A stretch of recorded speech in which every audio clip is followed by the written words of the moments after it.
الحمدللہ رب العالمین والصلاة والسلام علی رسولہ الکریم اما بعد فاعوذ باللہ من الشیطان الرجیم بسم اللہ الرحمن الرحیم الا ان اولیاء اللہ لا خوف علیہم ولا هم یحزنون صدق اللہ العظیم۔ واجب الاحترام سامعین، السلام علیکم ورحمۃ اللہ وبرکاتہ۔ آیت کریمہ جو تلاوت کرنے کی سعادت حاصل ہوئی ہے، اس کا ترجمہ یوں ہے: سنو، بے شک اولیاء اللہ کو نہ کوئی خوف ہے اور نہ وہ غمگین ہوں گے۔ اللہ کا قول سچا ہے جو بڑی ہی عظمت والا ہے۔ عزیزان گرامی قدر، السلام علیکم ورحمۃ اللہ وبرکاتہ۔ کل ہم نے اس آیت کے حوالے سے بارگاہ اولیاء اللہ میں حاضری کی تھوڑی سی گفتگو کی تھی۔ آئیے دیکھتے ہیں کہ یہ اولیاء اللہ یا ولی کون ہیں، یا کون ہیں ولی جو ہیں اللہ تعالیٰ کے دوست کون ہیں۔ تو اس حوالے سے نصیر الدین نصیر چراغ گولڑا رحمۃ اللہ علیہ نے پیر کرم شاہ بھیروی الازہری سابقہ رحمۃ اللہ علیہ سابقہ چیف جسٹس آف پاکستان، قاموس اللغات کے حوالے سے لفظ ولی پر پیر کرم شاہ صاحب نے روشنی ڈالی ہے اور لکھتے ہیں کہ قرب کی دو قسمیں ہیں۔ ایک وہ جو ہر انسان کو اللہ تعالیٰ سے ہے، بلکہ ذرے ذرے جو کائنات کے ذرہ ذرہ ہے، ذرے ذرے کو اپنے بنانے والے یعنی خالق سے ہے۔ اور اگر یہ قرب نہ ہو تو کوئی چیز سروائیو نہیں کر سکتی، موجود نہیں رہ سکتی، اگر یہ قرب اللہ تعالیٰ سے نہ ہو تو۔ اور جو آیت کریمہ ہے قرآن مجید کی، وَنَحْنُ أَقْرَبُ إِلَيْهِ مِنْ حَبْلِ الْوَرِيدِ، اس میں اسی کی نشاندہی کی گئی ہے، اور ہم شارگ سے بھی زیادہ اس کے قریب ہیں۔ تو اللہ تعالیٰ کا جو قرب ہے اس کائنات کے ذرے ذرے سے، وہ اس طرح ہے کہ جیسے شارگ سے قریب تر ہے۔ ادروائز وہ چیز زندہ نہیں رہ سکتی یا موجود نہیں رہ سکتی۔ زندہ تو روح والی ہوتی ہے نا، تو یہ پہاڑ ہیں، چرند ہیں، جتنے بھی ہیں، چرند تو خیر روح والے ہیں، یہ سورج ہیں، زمین ہے، آسمان ہیں، بہر قرآن کے مطابق ان کے بھی یہ کان ہیں، سنتے ہیں۔ قرآن مجید کی 30 پارے میں یہ بات ہے، بہر میں ادھر اب نہیں جاتا۔ تو بہرحال یہ قرب جو ہے وَنَحْنُ أَقْرَبُ إِلَيْهِ مِنْ حَبْلِ الْوَرِيدِ، کہ میں تو تمہاری شارگ سے بھی زیادہ قریب ہوں، اسی طرف اشارہ ہے کہ ذرے ذرے سے اللہ تعالیٰ کا قرب خلقیت، قرب خلقیت یعنی مخلوق سے خالق کا قرب، تو یہ قرب اسی طرف اشارہ ہے۔ ایک دوسرا قرب ہوتا ہے، وہ ہے جو صرف اور صرف خاص بندوں کو میسر آتا ہے۔ اور جو میں نے آیت پڑھی ہے الا ان اولیاء اللہ لا خوف علیہم ولا هم یحزنون، اس آیت میں ان خاص مقبولان بارگاہ الہی کا تذکرہ ہے۔ اب اسے قرب محبت کہتے ہیں، قرب ولایت کہتے ہیں۔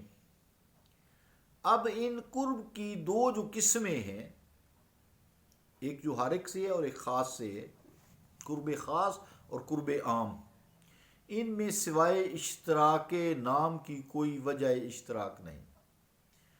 قرب محبت کے جو ہیں پھر جو اللہ تعالیٰ کو اپنے خاص بندوں سے ہیں، ان میں بے شمار درجات ہیں، ایک سے ایک بڑھ کر ہیں، ایک سے ایک بلند تر ہیں، ایک سے ایک اعلیٰ ترین ہیں۔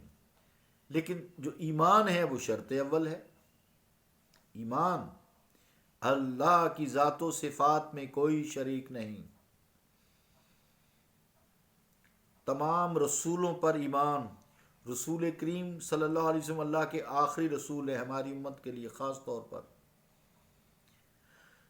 فرشتوں پر ایمان، کتابوں پر ایمان، روز جزا پر ایمان، 6 چیزوں پر ایمان۔ تو ایمان شرط اول ہے، یہ بیسک ایمان کی شرائط ہیں اور بہت ساری ہیں۔ پھر جب کوئی شخص دولت ایمان سے مشرف ہو جاتا ہے تو دولت ایمان سے مشرف ہونے کے بعد پھر اس کا عزم، ہمت، اہل عزم و ہمت ترقی کے مختلف درجات طے کرتے کرتے کرتے آگے بڑھتے چلے ہی جاتے ہیں، یہاں تک کہ اس بلند مقام پر فائز ہو جاتے ہیں جس کی وضاحت حضور کریم علیہ الصلوۃ والسلام نے حدیث قدسی میں اللہ تعالیٰ کے فرمان کے طور پر یوں بیان فرمائی ہے۔ حدیث پاک یوں ہے، لا یزال العبد یتقرب الی بالنوافل حتی احببته فاذا احببته كنت سمعه الذي يسمع به وبصره الذي يبصر به، رواہ البخاری عن ابو ہریرہ رضی اللہ تعالیٰ عنہ۔ ترجمہ کیا ہے اس حدیث قدسی کا کہ اللہ تعالیٰ فرماتا ہے کہ بندہ نفلی عبادات سے میرے قریب ہوتا رہتا ہے یہاں تک کہ میں اسے محبت کرنے لگ جاتا ہوں، اور جب میں اسے محبت کرنے لگتا ہوں تو میں ہی اس کے کان ہو جاتا ہوں جس سے وہ سنتا ہے، اور میں ہی اس کی آنکھ ہو جاتا ہوں جس سے وہ دیکھتا ہے۔ اور اس قرب محبت کا سب سے عزیزان گرامی قدر بلند اور عرفہ مقام وہ ہے جہاں محبوب رب العالمین فائز ہیں۔ بحوالہ دیکھیے ضیاء القرآن جلد دوم پیج 312 مطبوعہ لاہور۔ عزیزان گرامی قدر ظاہر ہے کہ اولیاء اکرام کو جو قرب خداوند تعالیٰ سے حاصل ہوتا ہے وہ انبیاء اکرام کے توسط سے ہی ہوتا ہے۔ وَأَطِیعُوا اللَّهَ وَأَطِیعُوا الرَّسُولَ وَمَن یُطِعِ الرَّسُولَ فَقَدْ أَطَاعَ اللَّهَ۔ آیات ہے نا، وَأَطِیعُوا اللَّهَ وَأَطِیعُوا الرَّسُولَ، اللہ کی اطاعت کرو، اس کے رسول کی اطاعت کرو۔ پھر فرمایا وَمَن یُطِعِ الرَّسُولَ فَقَدْ أَطَاعَ اللَّهَ، جس نے رسول کریم علیہ الصلوۃ والسلام کی اطاعت کی گویا اس نے اللہ ہی کی اطاعت کی۔ تو جو لوگ ان کی خدمت میں اللہ تعالیٰ اور اس کے رسول کے محبوب اور دوست سمجھ کر حاضری دیتے ہیں اور بارگاہ ایزدی میں اولیاء کے تقوی اور ایمان کے وسیلے کا واسطہ دے کر التجا کرتے ہیں، اللہ تعالیٰ ان کے گناہوں کو بخش دیتا ہے، ان کو معاف فرما دیتا ہے، اس لیے کہ اولیاء امت خواہ وہ وصال فرما چکے ہوں یا ظاہری حیات میں موجود ہوں، دور ہوں یا نزدیک ہوں، ہر لمحہ ہر آن ذہنی طور پر وہ بارگاہ رسالت میں حاضر رہتے ہیں۔ اگر وہ زندہ ہوں تو ان کے جو اذہان ہیں، ذہن کی جمع اذہان ہے، اور اگر وہ انتقال فرما چکے ہوں تو ان کی ارواح جاؤکا کی عملی تفسیر بن کر بارگاہ نبویہ علی صاحبہما الصلاۃ والسلام میں حاضر رہتی ہیں۔ اس طرح ان کا رابطہ حضور علیہ الصلاۃ والسلام کے ساتھ قائم رہتا ہے، ایسی کیفیت میں جب کوئی گناہ گار ان کی خدمت میں حین حیات یعنی زندگی کے دوران یا بعد از وفات حاضر ہو جائے، بشرطے کہ اسے احساس گناہ دامنگیر ہو، تو وہ براہ راست بارگاہ ایزدی میں اس کے لیے طلب مغفرت کر سکتے ہیں، اور اگر چاہیں تو اس کی التجا کو حضور علیہ الصلوۃ والسلام کی بارگاہ سیاں پناہگاہ میں پہنچا سکتے ہیں۔ اب جب اس کی التجا اولیاء اللہ کے توسط سے رسالت مآب تک پہنچ جاتی ہے تو پھر اللہ تعالیٰ کی بھی رحمت اور مغفرت جوش میں آ جاتی ہے۔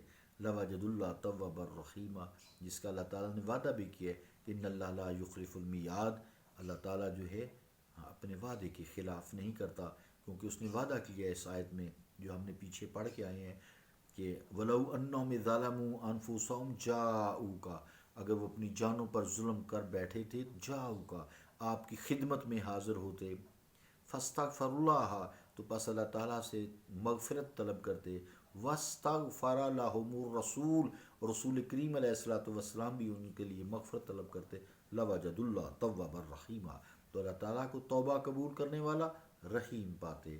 صلی اللہ تعالی علی رسول خیر خلقہ محمد وعلی آلہ وصحابہ اجمعین برحمتک یا ارحم الراحمین۔